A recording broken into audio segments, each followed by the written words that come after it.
I was born in Istria. Istria was part of Italy. Then in Italy, of course, we felt at home, but jobs were hard to find. And ultimately, America, this great country, would open the door to us. And I remember just being so happy. It was my teenage years. It was, Elvis Presley, the twist, and all of those wonderful things. What was also extraordinary was the welcome that we received by the American people, but also from the Italian-American community. They took us in, the school. The mothers came over the house. They brought us food. They brought us towels, sheets. The barber where my father went was Italian, found him a job as a mechanic. My father was a mechanic. My mother was an elementary school teacher, so she couldn't because she didn't speak the language.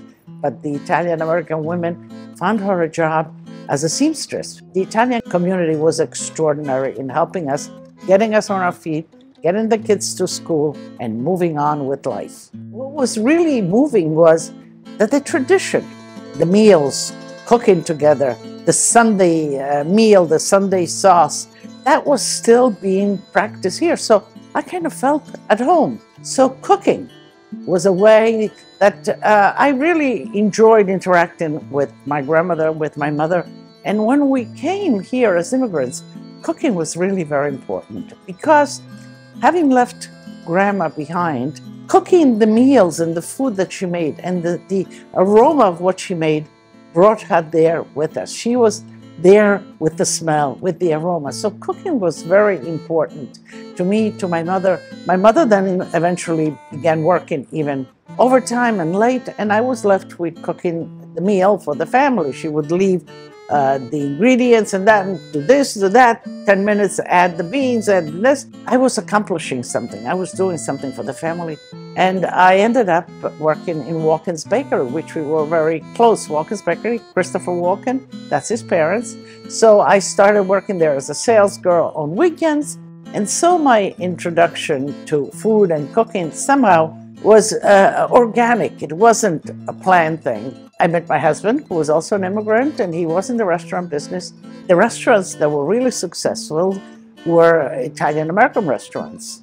And so we hired an Italian-American chef. I realized that I needed to learn from him, so I went in the kitchen, and for 10 years I worked with him in the kitchen and really honed my skill as a professional chef. Dishes like polenta, like risotto, like gnocchi, which is a sauerkraut soup, all of that, I began to incorporate that, put that on the menu with the eggplant parmigiana and the spaghetti carbonara and so on. Julia Child came with James Beard.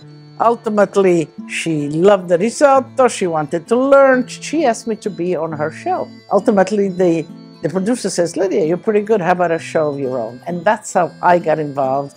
I have 13 books and 20 years on PBS of the cooking show. I have two of the greatest cultures in the world, born Italian, the Italian culture, and the American culture. And I guess that made me who I am. I had to pull them together. So food is my connecting. Do you know, in receiving awards like this, it's very meaningful, and most have some Italian roots in their history. People really appreciate being Italian. They really want to connect to that being Italian.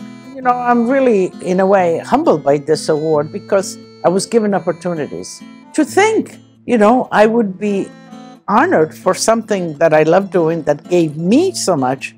This is telling them, we have a great history. Your products are wonderful. We want them in America. So it's a great also economical exchange, maybe that I energize a bit. And that makes me proud.